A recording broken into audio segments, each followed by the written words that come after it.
Hello everyone, कैसे हो आप लोग। दिस इज सत्यम और आज हम पढ़ने वाले हैं Newton laws of motion NLM part 2। Previous lecture में हम लोग पढ़ लिए थे वो फोर्स क्या होता है, कांटेक्ट फोर्स क्या होता है, नॉन कांटेक्ट फोर्स क्या होता है, बैलेंस फोर्स क्या होता है, नॉर्मल रिएक्शन क्या होता है, टाइप्स ऑफ कांटेक्ट फोर्स पढ़ लिए थे। लेकिन इस चैप्टर में हम लोग इस टॉपिक में पढ़ेंगे एफबीडी और न्यूटन का फर्स्ट लॉ। थोड़ा सा रिकैप कर लेते हैं प्रीवियस लेक्चर को रिकैप कर लेते हैं। तो जल्दी फटाफट कॉपी पेन निकाल के रेडी हो जाओ। 30 मिनट के लिए मस्ती करना बंद कर दो। Let's start. जब भी आप ये वीडियो देख रहे हो, good morning, good afternoon, good evening, good night मेरे प्यारे बच्चों। किड्जी फिजिक्स में आपका स्वागत है। जल्दी फटाफट निकाल के रेडी हो जाओ। 1 2 3 रिकैप करने वाले हैं।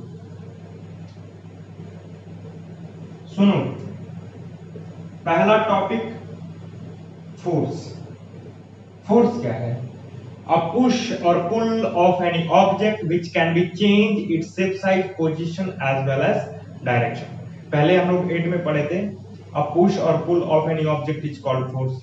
जब किसी बॉडी को धक्का दो या खींचो तो वो क्या है भाई? फोर्स है। लेकिन ये फोर्स एग्जैक्ट नहीं है। फोर्स क्या होता है? अ पुश और पुल, अ पुश और pull of any object which can be change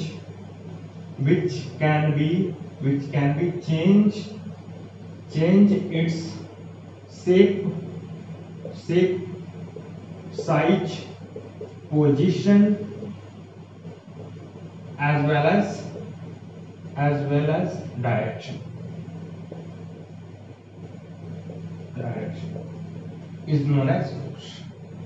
A push और pull of any object, किसी वस्तु को खींचते हैं या धक्का देते हैं तो हो सकता है which can be change, हो सकता है चेंज करे shape, size, position as well as direction। अगर इसी को एक भाषा में कहा जाए फोर्स क्या है, तो किसी बॉडी में परिवर्तन होना, किसी बॉडी का परिवर्तन होना, चेंज ऑफ स्टेट। हो सकता है कि स्टेट क्या करे? चेंज करे। हो सकता है स्टेट क्या करे? चेंज करे। स्टेट का चेंज होना, that is a force. A push और पुल ऑफ एनी ऑब्जेक्ट, कोई वस्तु है उसको धक्का देते हैं या खींचते हैं तो हो सकता है which can be चेंज करे shape, size, position as well as direction. इसके बाद बैलेंस फोर्स, अनबैलेंस फोर्स जानते ही हो। जब किसी बॉडी को दोनों तरफ से इक्वल फोर्स से खींचा जाए that is a balance force, unequal force से खींचा जाए that is a unbalance force. अगर हम बात करें दो टाइप के और फोर्सेस हैं, कांटेक्ट फोर्स और नॉन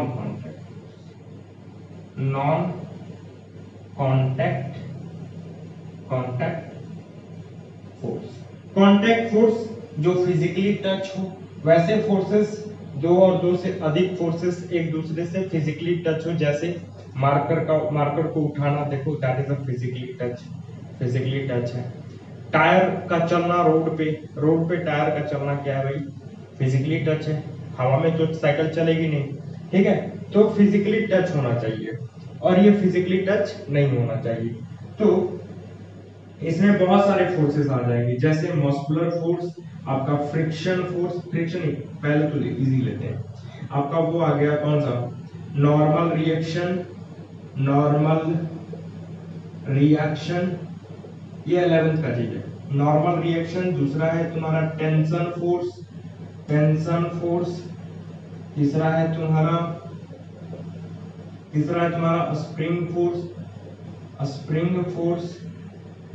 चौथा है तुम्हारा फ्रिक्शन फोर्स। ये आपको पढ़ना है। नॉन कांटेक्ट में आपको बस एक ही पढ़ना है, उसको बोलते हैं ग्रेविटेशनल फोर्स।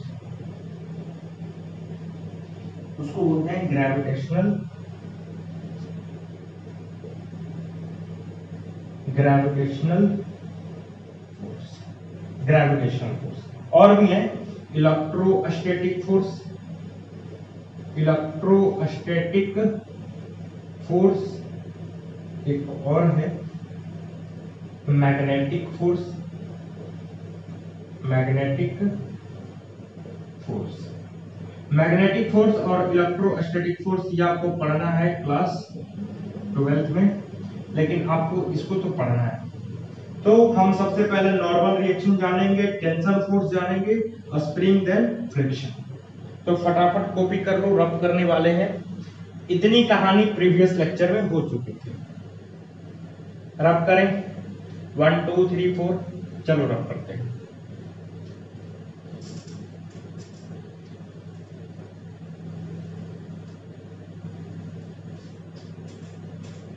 ध्यान से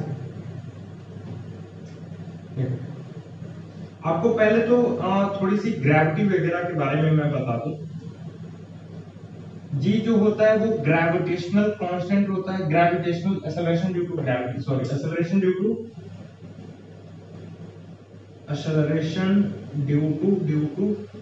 gravity, acceleration due to gravity. जो एक्सेलरेशन होता है उसी की जगह पे एक्सेलरेशन ड्यू टू ग्रेविटी जो कि पृथ्वी लगाती है। मान लेते हैं ये टेबल है और यहाँ पे कोई एक बॉडी रखा गया है जिसका मास m है, तो इसका एक फोर्स नीचे लगेगा, कौन सा, mg। मान लेते हैं सरफेस है, सरफेस पे एक बॉडी है जिसका मास m है, तो अभी भी इसका एक फोर्स नीचे लगेगा, वो है mg। आपको ये आना जरूरी है, mg। बस कुछ नहीं करो, ऐसे करके नीचे कर दो, बोलो mg। मान लेते हैं इसका मास m1 है, तो कहोगे m1g, m1g। आया कि नहीं आया? तो इस टाइप के बस आप ऐसे पेन उठाना ऐसे और नीचे खींच देना, बोलना mg, ठीक है। मैं कहूं कि इस पे जो एक बड़ा ब्लॉक है जिसका मास 2m है, तो नीचे लगेगा 2mg, 2mg। इतनी बात समझ में आ गई? प्रीवियस लेक्चर में ये सारी बातें हो चुकी थी। अब हम बात करने वाले हैं, थोड़ा सा टेंशन फोर्स, ये भी हो चुकी थी उसमें, तो थोड़ा सा रिकैप करा रहे हैं जल्दी जल्दी क्योंकि हमको आगे बढ़ना है। देखो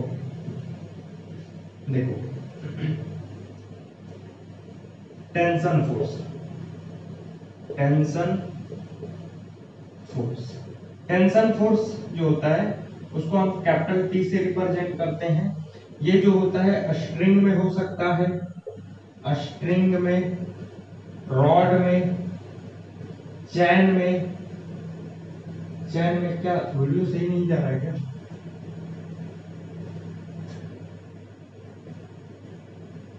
चैन में देखते हैं, हाँ सही तो जा रहा है, ठीक है।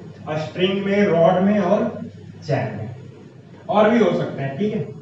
देखो स्ट्रिंग मतलब धागा। मान लेते हैं यहाँ पे एक बॉडी है, यहाँ पे एक बॉडी है ऐसे लटका हुआ है जिसका मास m है, तो कहेंगे एक फोर्स तो नीचे लग रहा है, कौन सा, mg, और धागे में एक फोर्स लग रहा है, टेंशन फोर्स। अब सुनो, इसको मैं बांध के ऐसे लटका दूं तो इसका एक फोर्स तो नीचे लगेगा mg, और एक तो धागा में भी तो लगेगा ना, इसको बोलते हैं टेंशन फोर्स। जरूरी नहीं कि ये ऊपर की तरह ही होगा, आप कह सकते हो कि इधर भी लगेगा टेंशन फोर्स, क्योंकि इस धागे को ऊपर भी खींचा जा रहा है, नीचे भी। देखो ये सरफेस है, और ये बॉडी लटका हुआ है, तो एक ऐसे धागे से ऐसे बॉडी लटका हुआ है, तो एक मास की वजह से एक फोर्स तो नीचे, मास इनटू ग्रेविटी, लेकिन धागा में भी तो फोर्स आता होगा, उसको कहते हैं टेंशन फोर्स। आया कि नहीं आया? चलो दूसरा, टेंशन फोर्स आपको निकालने बस आ जाए, बस इस लेक्चर में निकालने बस आ जाए। चलो देखोगे,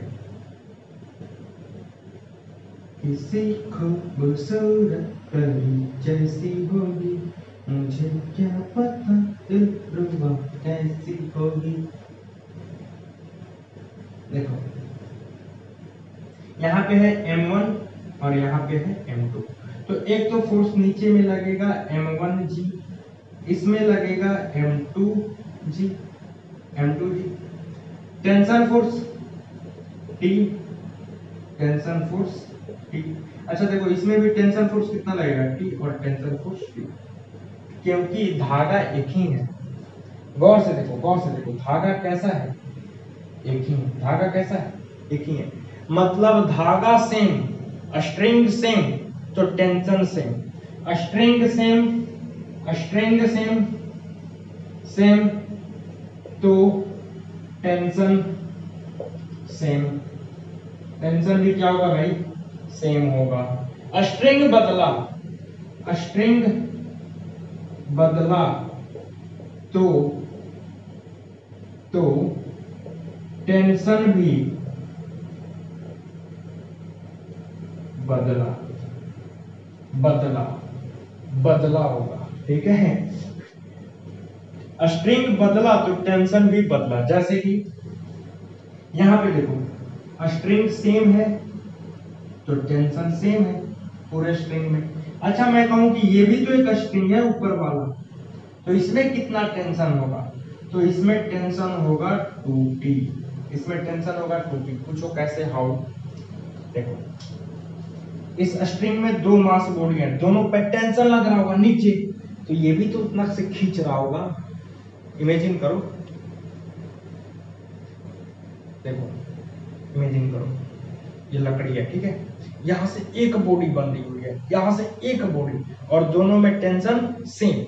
हम खींच रहे हैं इसको, खींच रहे ऊपर, ऊपर खींच रहे हैं, कितना से, कितना से खींच रहे हैं, कितना से खींच रहे हैं, इसमें तो टी टी 2T लगाना पड़ेगा। बात समझ में? देखो ये T से नीचे, ये भी T से, दोनों नीचे T से, तो ये 2T से ऊपर खींच रहा है। तराजू देख लो, तराजू दोनों पे सेम मास रख दो, 2T आया कि नहीं? यहाँ से देखो, यहाँ पे T है, यहाँ पे 2T है, मतलब स्ट्रिंग बदला तो टेंशन भी बदला। चलो एक और एग्जांपल लेते हैं, एक और एग्जांपल। आसमां के नीचे हम आगे अपने पीछे, प्यार का जहां बसा के चले, कदम के निशान। देखो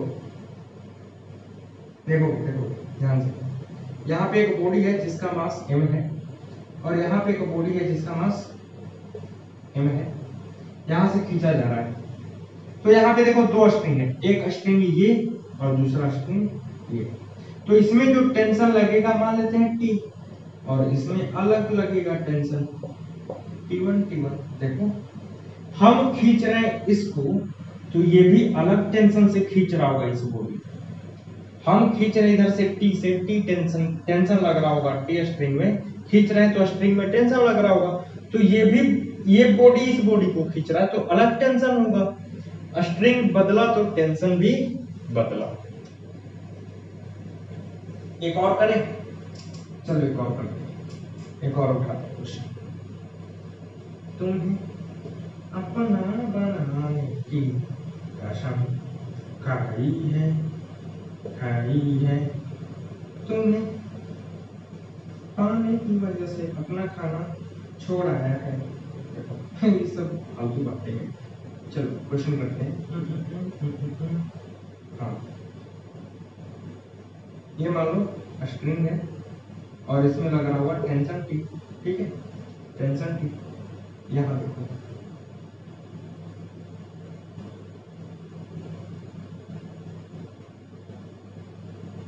यहाँ पे एक मास बॉडी है और ये आपका पुल्ली, ये पुल्ली है, ठीक है। हम इधर से फोर्स से खींच रहे हैं, इस फोर्स से इस मास, मान लो ये M1 है और ये M2 है, नीचे में तो एक फोर्स लगेगा M2G, इसका M1G।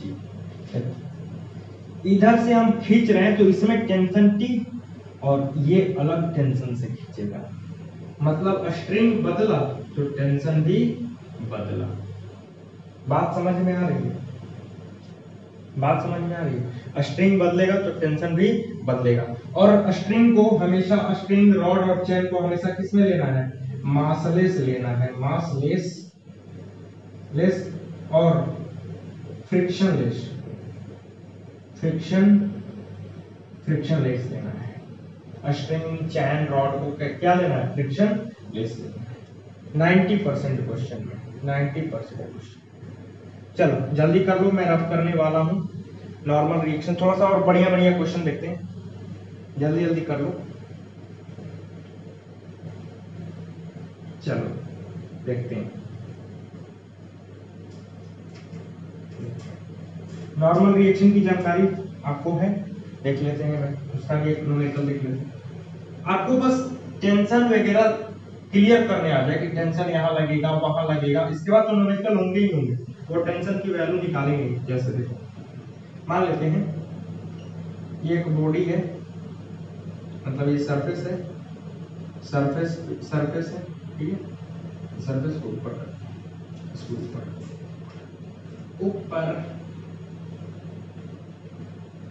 ऊपर ऐसे कर दिया, ठीक है।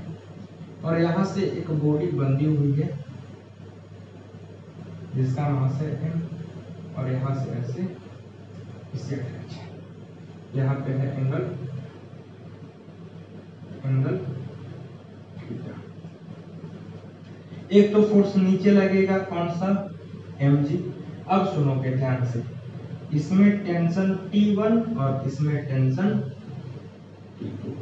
इसके दो कंपोनेंट बनेंगे, इसके दो कंपोनेंट, एक होगा T2। अच्छा ये थीटा, तो ये भी थीटा अल्टरनेट एंगल से, तो T2 का ये T2 cos थीटा और T1 sin थीटा। तो हम कह सकते हैं कि mg जो है वो बराबर है T2 cos थीटा के, यानी कि T2 की जो वैल्यू आएगी वो mg बाई cos थीटा, यानी कि mg 1 by cos theta equal to T2, यानी mg 1 by cos theta equal to sec theta equal to T2। ये आया T2 की वैल्यू। अच्छा T2 यहाँ पे देखो, T2 का दो component, T2 cos theta, T2 sin theta. यहाँ से देखोगे तो मैं लिख सकता हूँ क्या, T1 जो है वो बराबर है T2 cos T2 sin theta के। तो क्या T2 के जगह पे लिख सकते हैं mg by cos theta into sin theta, यानी कि mg tan theta sin theta by cos theta tan theta sin theta by cos theta equal to mg tan theta. ये आया T1 की वैल्यू,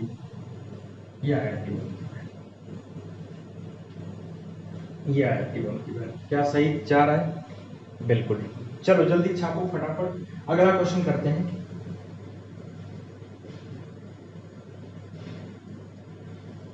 अगला क्वेश्चन करते हैं।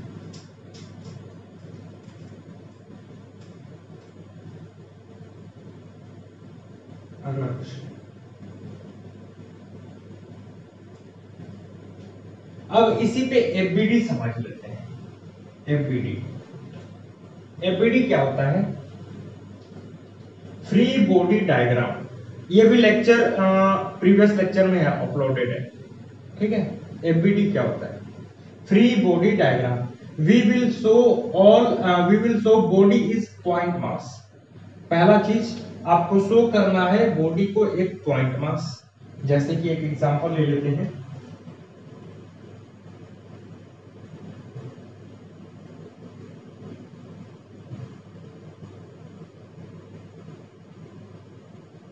ये मान लेते हैं एक एग्जांपल है जिसका मास m है और नीचे में एक फोर्स लग रहा है mg, ऊपर लग रहा है टेंशन T।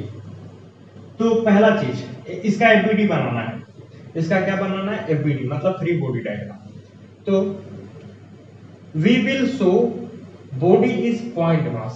तो हम इस बॉडी को यहां पे क्या मान लेंगे? पॉइंट मास, जिसका मास m है। We will show all forces action ये T है, ठीक है। एक्शन मतलब इस पे लगने वाले सभी फोर्स को दर्शाना है। तो एक तो लग रहा है mg, ऊपर में लग रहा है T।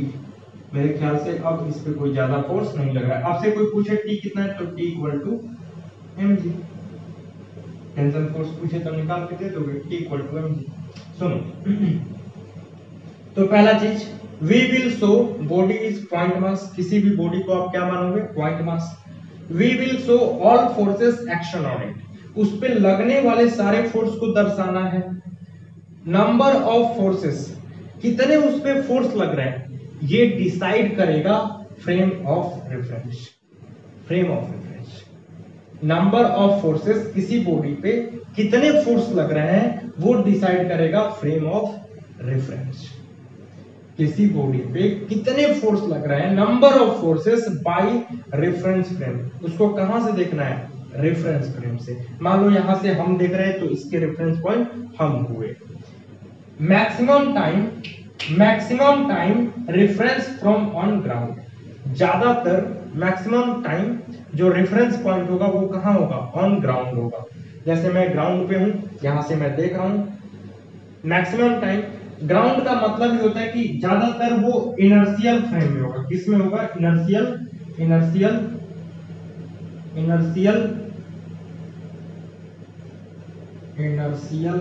में होगा,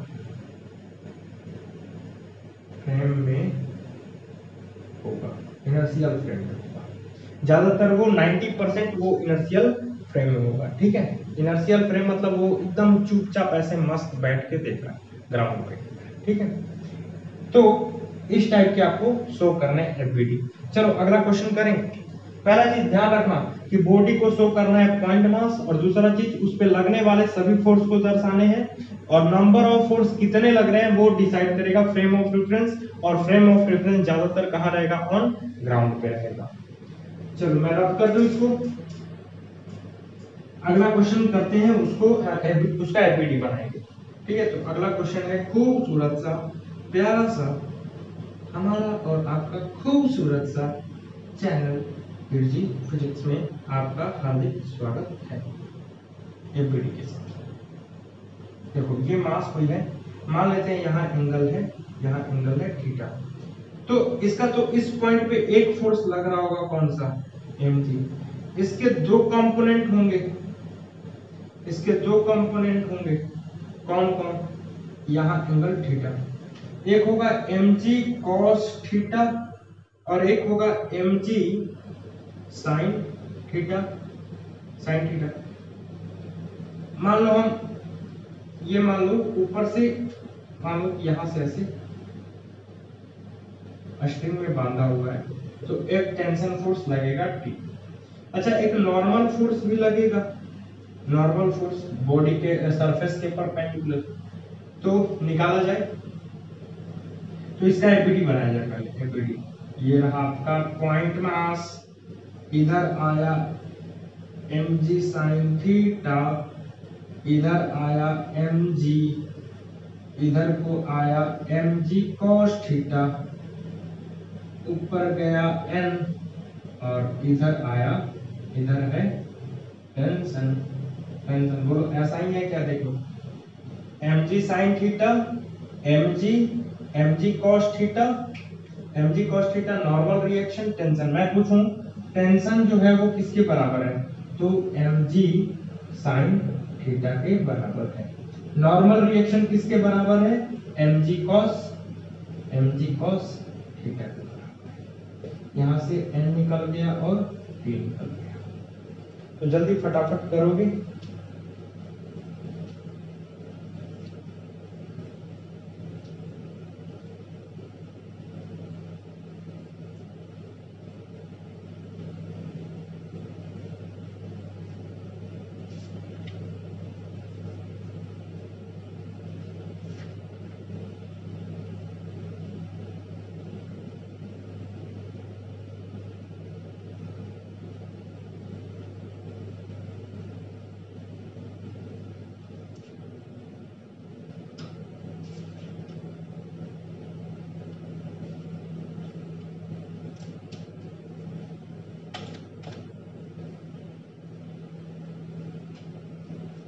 यहीं पे करते हैं लेक्चर की समाप्ति, और इसके प्रीवियस लेक्चर में आपने जितना पढ़ा था उसका वो रिकैप हो गया, बढ़िया कुछ न्यूमेरिकल हो गए।